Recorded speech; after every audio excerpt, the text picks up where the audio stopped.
You think someone would do that? Just point the camera at their face and hit record?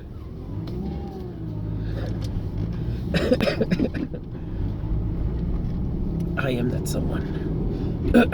I am the one who records. That's a interesting.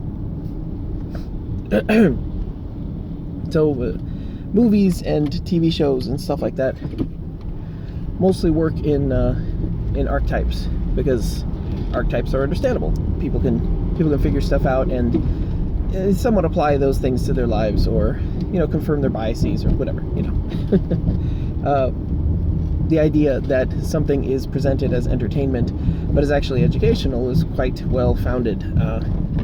The idea that something is presented as entertainment and is actually propaganda or enemy action or designed to make you feel a certain way, that's just that's beyond argument at this point. that is probably the new standard. So whenever I watch any new form of media, I'm always I'm always kind of on the lookout. My antenna are up, and I am looking for what the angle is, who is trying to market to me. Whether they're trying to market to me ideas about other people, or ideas about myself, or ideas about my principles, whether or not they're good or bad or should change. These are all things that become glaringly obvious once you start to look for them. You start to realize that this kind of stuff is everywhere. So it's not it is not so, if you think a certain way, if you read a lot of things, it's like the college argument. Write a paper on why socialism is the best ever and is way better than capitalism. Like, totally, you guys. That's the title of your paper. Write the paper and try to get an A. And if you don't get an A, write it again. And if you don't get an A that time either, write it again. And just keep writing it. And eventually, you might get that A. And while that is not an idea that you might have held when you started the class or started writing those papers, by the end of it, hey presto, you might have convinced yourself. The residual effect of thinking thoughts over and over is that some of those thoughts tend to stick around. So you can wear these intellectual ruts into your thought processes, and the wheel gets kind of close to the rut and flop. You're right in the rut. You're going the same direction that you were last time. So be cautious about what media you intake and whomstead you intake the media from. Particularly when that media is curated, specifically designed for you, which all forms of social media are at this point, including possibly this video.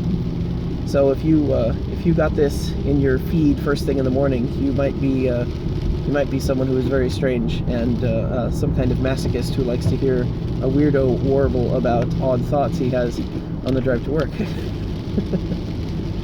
Just letting you know, these are the things that the Google know about you.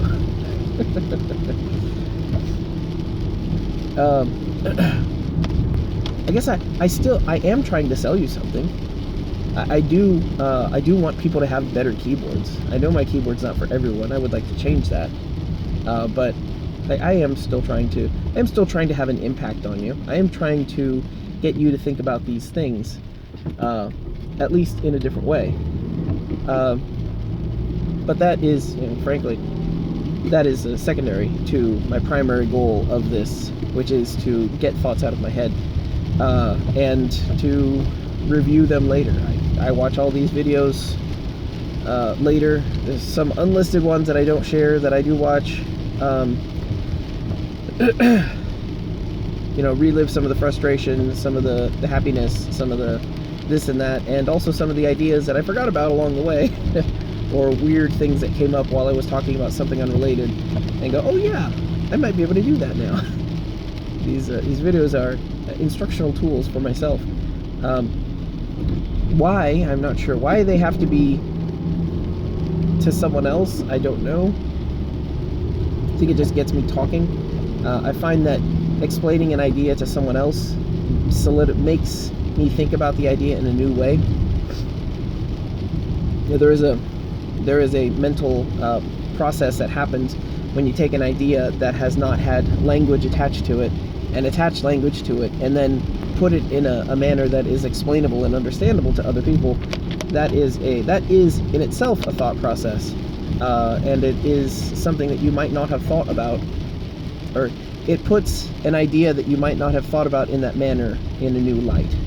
So I have figured stuff out, had different realizations, and surprised myself while explaining to someone an idea that I had for a long time, and just never really had an opportunity to explain. So I think part of that is this back and forth, because believe me, I have tried, if my phone's not charged, I sit in here and talk and it doesn't work. And I go, well, I'll just record this and I won't share it. And then it doesn't work. And there's something about this process, this explanatory process, and or this process of me like trying to fill the dead air, trying to speak and be somewhat engaging, like it pulls more out of me. I don't know what it is, but it is a very valuable process I have found, and I plan to continue it, whether dozens of people listen or zeros of people listen. So, right, what was I talking about? The impacts of social media, the curation, right. So the manner in which you ingest these forms of media is important, and the mindset that you have when you ingest these forms of media is very important. That's why stuff like intentional trauma is very, very, very suspect. And when you look back at stuff like Bambi and all those Disney movies, it's like, why would you do that to kids? Why would you make that happen? It's because you're hurting them, and you're giving them a slight emotional trauma that helps them to become more attached to that character, to identify with that character, so that character becomes deep-seated in their psyche, their mind, whatever. They can identify somewhat with that character, and then they buy the merch. Like, literally, that's it. They buy the merch. Disney is hurting your children in order to get them to remember the character. So when you go to the toy store and they see the Bambi toy, they go, Bambi, Bambi, I love Bambi, I want Bambi, Bambi, Bambi, give me mommy, mommy, Bambi, Bambi, Bambi. Like, think about that. And I'm gonna push the big button. It's marketing. It's all marketing. It's brain hacks. It's mind hacks that people are playing on your children in order to get them to associate with this. There's other things that create that kind of like a sensory overload, or like an emotional overload. Because whenever someone has that emotional overload, or that sensory overload, or that even like a social overload, that becomes a major memory point. That memory sticks in your head. That feeling sticks in your mind for a lot longer, and it can become pretty deep-seated. So, instances of tremendous embarrassment, instances of triumph and success. Everyone standing and clapping for you because you did a thing, and you're the only one receiving those accolades, and everyone's very impressed by you, and they're clapping. Those can be things that have tremendous impacts on an individual's psyche, and certainly their development. Hang on. Right. The last one I recorded was recording through my Bluetooth, so it sounded all weird. And the air vent is on. So, know that when you are consuming this media, you are, in part, you are participating in this process of intaking this media. Now, there are limitations to that, obviously. If someone you're watching some kind of art student movie, even then, I don't know. It's like if you have some technical understanding of movies and direction and cinematography and stuff like that, it's very easy to see what someone is trying to accomplish with the visuals of their movie or their short show. So this is where I started. With all that in mind, be extra careful about that stuff. there was a, I think this is how this started. I made a reference to Breaking Bad. Was watching Breaking Bad, and this was when I was just converting to Christianity, and I started to feel like this is not something that I should be watching. Like, this is just kind of overly violent. This deals with bad subject matter. Like, I don't know about this. And then I kind of got the feeling like, well, this is okay, understand it, but keep going with the media. But keep watching, but watch with your shields up. And that's something that is kind of odd for me, or I think not normal as far as my walk with God is. There are forms of media that it's like it's okay for me to consume it, but consume it to get a certain thing out of it. I don't know what it is, but stuff I wouldn't normally read or stuff I wouldn't normally watch, and I'm like, I don't know about this, and it's like, no, keep reading the book. I'm like, all right, and I keep reading the book, and I hit another point, and I'm like, I don't know about this, and then it's like, oh, keep reading the book. I'm like, okay, and then eventually it'll get to a point where I say, I think I'm done with this, and I don't get any response. It's like, okay, I'm done, and I can just quit there. But other shows or media, stuff like that, it's kind of variable. I don't quite understand it. I definitely don't understand it, but I'm supposed to learn something from it, or at least pick up archetypes perhaps that will become obvious to me later and be like, oh, this is something that reminds me of that situation, and that's true. That's actually a way kind of the Lord talks to me, is the feelings that he might have. I'll get a feeling of a person in a TV show on a certain season when, certain thing happened, certain situation happened, and they're happy and angry, but understand that was kind of what needed to happen. Like, that's the feeling you get, a kind of a complex emotion or a complex situation, and that's how it's kind of described to me. It's like, I'm reminded of that situation, and if I hadn't been exposed to the media, maybe it would have been harder to translate that situation or that type of, that depth of emotion, I guess. And maybe that has changed since I've gotten better connected. But suffice to say, I was watching the Breaking Bad, and I was like, I'm gonna finish this series, and I'm probably gonna, I think I finished it in one night, there was a lot, and then a bunch came out, and it was all the way to the finale, and my wife was like, I don't want to finish this, I don't like it. And we had watched it pretty close to the end. And she was like, okay. I was like, okay, I totally understand, but I feel like I should finish it. So I watched to the end and kind of burned through the last few episodes and finished it. And when I was done, I was like, all right, I understand, but what am I supposed to get out of that? And I thought about it for quite a while, and I thought about it for about 7 years, okay? I thought about it 7 years, and that's the appropriate amount of time to think about things that are deep and complex, Sorry, I couldn't. Thought about it for about 7 years. Hey, Jordan, what's your stance on abortion? Oh, I'm thinking. Oh, no, I'm still thinking. Oh, so dramatic. I'm switching hands now. I'm going both hands. Both hands are rubbing my face as I think about this. I've never had this, never been confronted with this before. It's a new experience for me. I must think about it for the first time ever. Unbelievable. The pageantry. Goodness, I can't believe myself. Sorry. Madebyjimbob still has the best Jordan Peterson impression, though. Absolute, hands down. So I thought about it for a long time, and I think what I got out of it was this idea of this person who feels like they're a good person and can do good things. This is the main character, Walter White.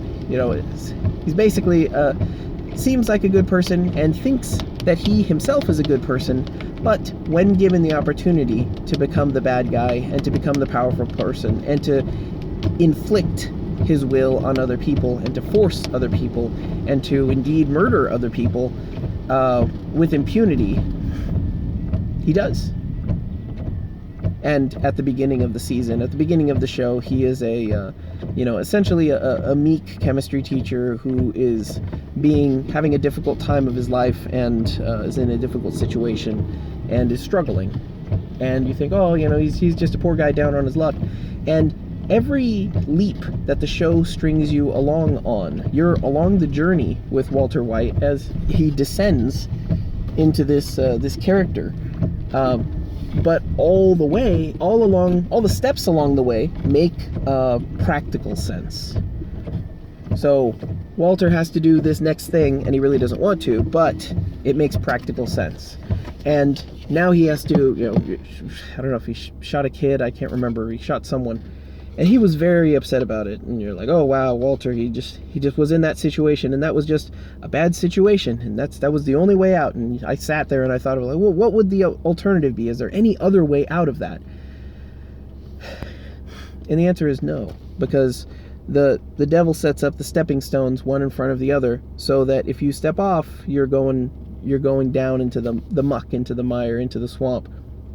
So the only thing that looks like, the only path forward appears to be descending further. It always appears to be descending further. The only thing you can do now, given this situation, and you think about it logically, the only thing you can do is descend further and just keep descending.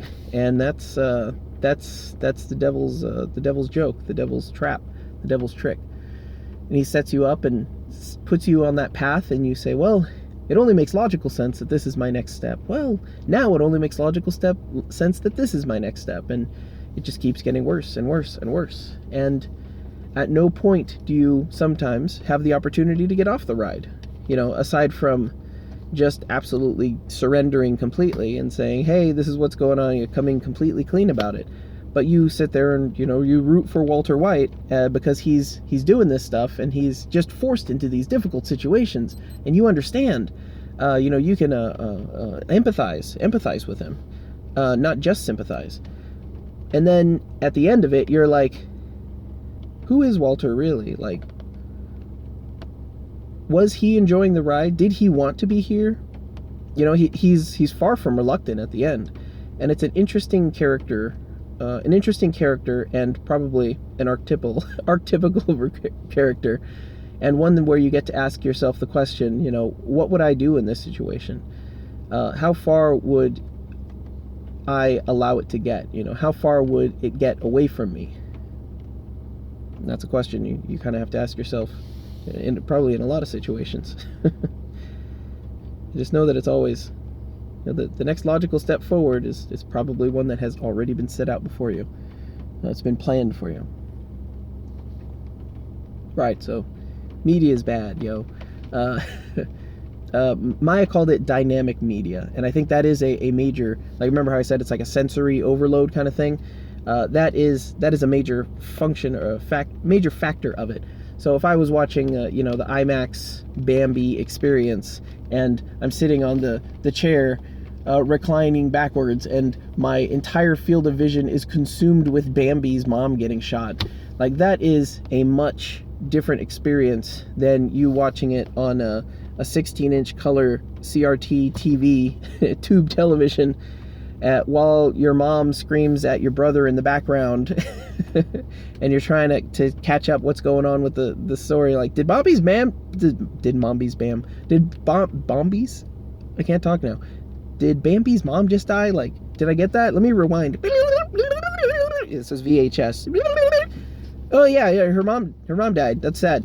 That is a completely different experience than how you are intended to intake the media. So the death of theaters is a good idea anyways, just in general. That's all I got.